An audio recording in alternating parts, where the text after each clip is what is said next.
New homeschool year, new curriculum, and new reading lists. And that is the topic of today's video. But before I go any further, what I am interested in from you is to find out what you are most excited for your kids to read alone or as a family read aloud. I'd love for you to leave a link or leave a comment down in the down bar and let me know. If you are new here, hi, I'm Tricia, welcome, and I am a homeschooling mom to 3 kids. This is our 11th year of homeschooling. The titles I'm going to share with you today, I'm just sharing a sampling because, like I said, I have 3 kids. If I listed all of the books, we would be here forever.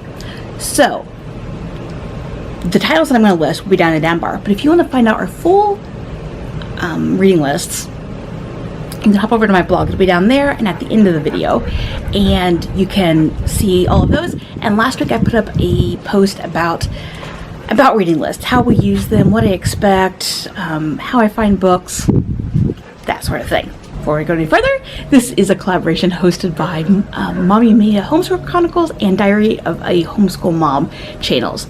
So the collaboration link will be down there. When you're done, go check out the collaboration and see what other moms are sharing.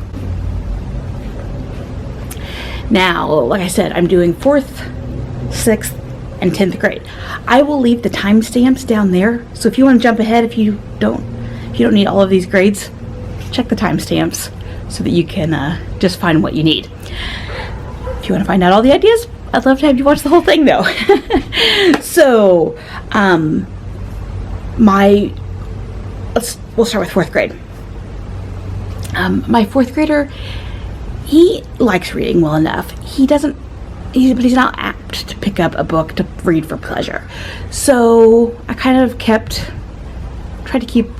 to put a lot of books on there that I thought would be of high interest to him, and ones that some of them may be a little below his level, just so that he finds that satisfaction in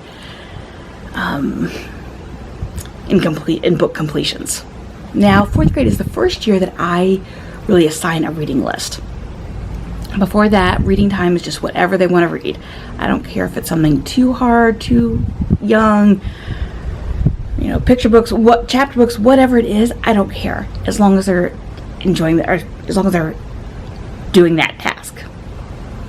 But 4th grade we will, and I tend to stagger it so that they can choose one from the list and then choose one of their own preferences. And I make my lists so there's more books on it than what I expect them to read, so that way they still have a choice within that list. So a few that will be on Matthew's list this year are Tales of 4th Grade Nothing, because I think that's a 4th grade classic. Picture book called Pink and Say, and it's set during the Civil War. I first came across this book in college and it was fantastic. So we'll do that one. And then Book Scavenger. And I've read that title down, but I don't remember what it's about. And I forgot to check it out I forgot to look it up before I taped. Next one, 6th grade. My 6th grader is my bookworm. He's always reading books.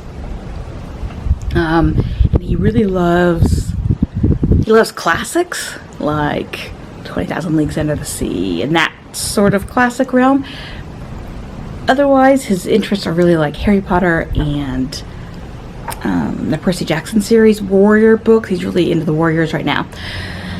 So for him, I like to try and get a good mixture of some good classics that are going to be more challenging, as well as other genres that he may not necessarily pick up on his own. He will read just about any book I give him, but he doesn't tend to pick out books that are outside of what he's kind of interested in at the moment.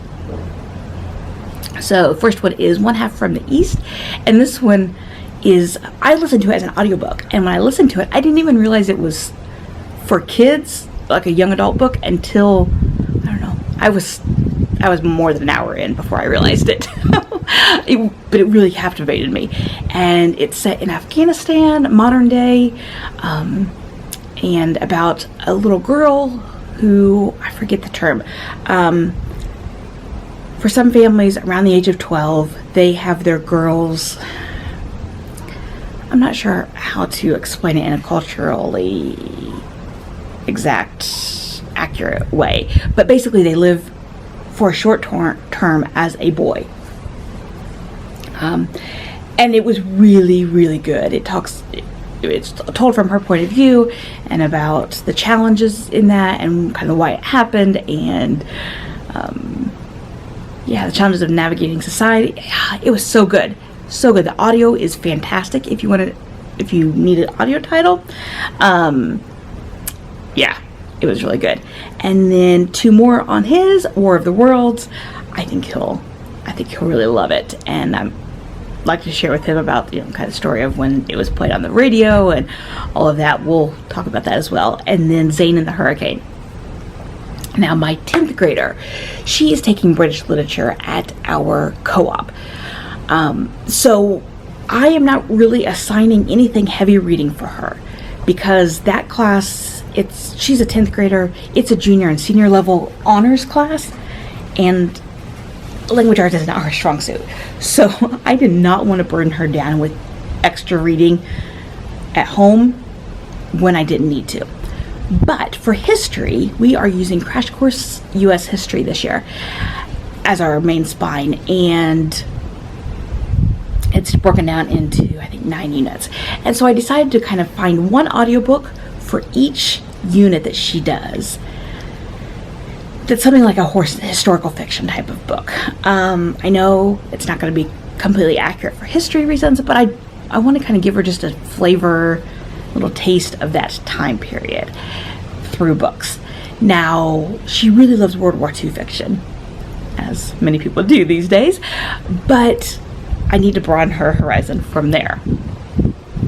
So 3 of her books for history, and I'm letting her do them all as audiobooks. She loves audiobooks, and they work really well for her. So they'll just be audiobooks she can listen to. I'm having her listen to them outside of class time, just something enjoyable to listen to. First one is The Orphan Train, which is based on the trains that were from like the mid 1850s to I think 1930 or so, somewhere around there, that would take orphans from east in the U.S. out west. Another one is Flygirl, which is based on women pilots in World War II. I believe it's told from the U.S.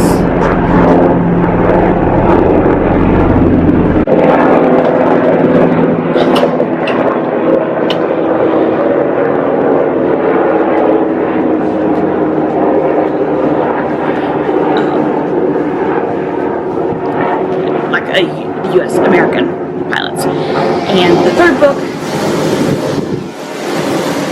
we live on a military one flight path, and then my husband just came out here with a trimmer.